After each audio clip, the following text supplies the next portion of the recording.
السلام علیکم اجازه وعلیکم السلام ورځ راځئ مهرباني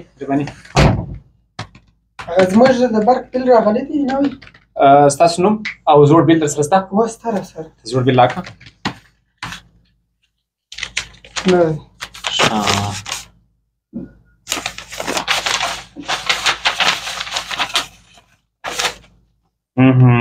دا دې زوړ بیل دی نوم دې ریحان دی اوه لو والا د نجیب نمرې دا دې بیل دی هغه دی هغه څو راغلی دی ته نه به پوهېږې یا مثلا خاطر نه دی زده نو تا ستا بیل دی دا ځل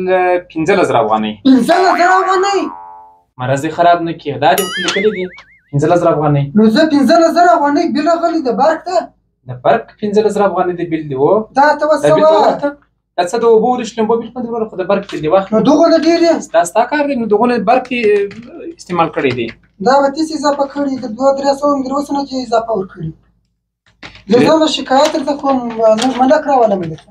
ورسه ملک راولې هر څوک چې راولې رایوله دا مازې په کمپیوټر دا داسې کړي چې هر څوک یې واچول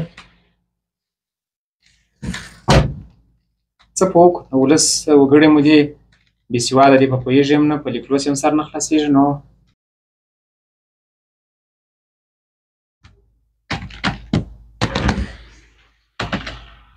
السلام علیکم وعلیکم السلام وروره مشورې خدای مو روغ مشورې څنګه یاست خیر و خیرات بخیر یاست خوشحاله اوسئ مننه صحیح دي خوراک ماته بیل د ماته راکړه مدیر صاحب دغه ریحان زموږ همسایه دی خوراکۍ ډېر غریب دی نو دغه بیل مو بیخي غټ ورته نیولی دی 15,000 افغانۍ بیخي ډېرې پیسې دي او ته مې ونه پېژنې وروره زه د دوی د کلي ملک یم ښه ملک صاحب دا ریحان چې دی دوی ډېر برق استعمال کړی دی 15,000 افغانۍ ورته راوتلی دی بیل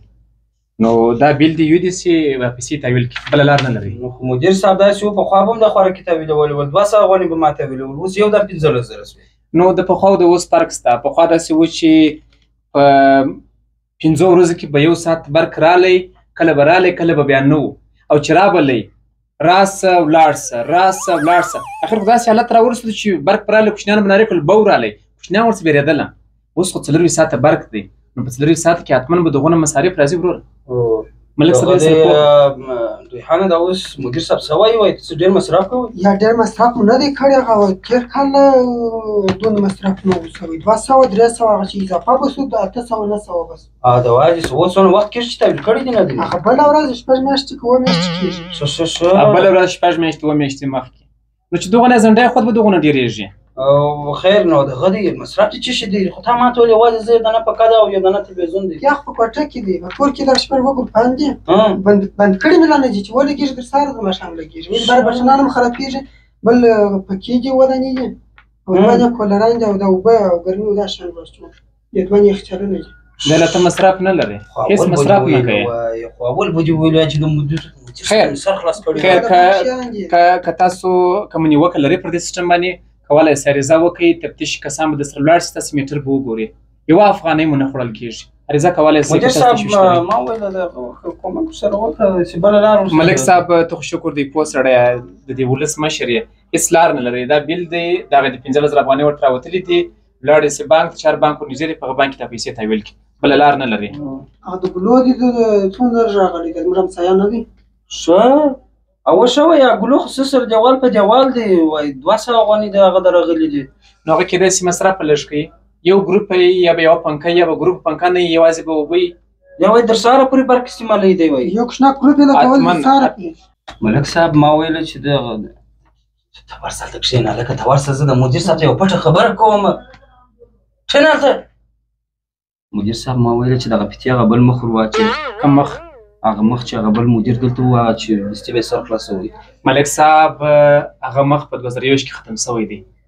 اوس 2023 کال دی په بیل کې چې کوم شیان لیکل شوي دي سیده ورسئ پیسې مو تحویل کوئ ټیر به مو چلېږي زموږ به هم ټیر وچلېږي دا خوراکۍ به تاسو ډېر ټیرونه چلولي نور نه چلېږي سیده ورسئ چې په سیسټم کې کوم پیسې لیکل شوي دي تحویل یې کوئ اضافه خبرو ته بر اړتیا نشته او دا بیل پر وخت تحویل وای کوم پر وخت تحویل نه کوي له 1 کیلوواټ څخه تر 200 کیلوواټ پورې کوم پیسې تحویل کړلې هر کیلوواټ په 2 افغانۍ حساب کېږي کوم نه کړی تحویل له 201 کیلو واټ څخه شروع بیا تر 400 کیلو واټ پورې که ورسېدی پر وخت مو بیل تحویل نه کوي بیا به د هر کیلو واټ قیمت 4 افغانۍ کله 400 څخه مو بیا تر 900 پورې پیسې پر وخت تحویل نه کړلې بیا د هر کیلو واټ قیمت کېږي 6 افغانۍ او که تر هغه مو زیات وخت ونیوئ پر وخت مو بیل تحویل نه کوي له 900 څخه کیلو واټونه واوښتل بیا هر کیلو واټ 8 افغانۍ 12 افغانۍ 18 افغانۍ ان بیخي 25 افغانۍ ته رسېږي او کوم بیا هم پر وخت نه کوي تحویل دغه بیل دغه پیسې مو نه کړي تحویل نو دغه پیسې به هم تحویلوئ میټر به هم راوړل کېږي هلکه ریحانه راولاړ شه ورسئ سیده ورسئ مدیر صاحب څونه سختریزه ورسئ سیده ورسئ سیستم دغسې دی دا د سیستم خبرې دا د مدیر خبرې نه دي دا پوره بشپړ سیستم دی چې په ټول افغانستان کې ژر یې تحویل کوي یو چې خدای زموږ خلکو ته انصاف ورکړي چې بشیر نه پوهېږي په سیستم یې سر نه خلاصېږي خو سل پلا سړی ورته وایي چې کوم بیل پر وخت تحویل سي پیسې مو لږ راځي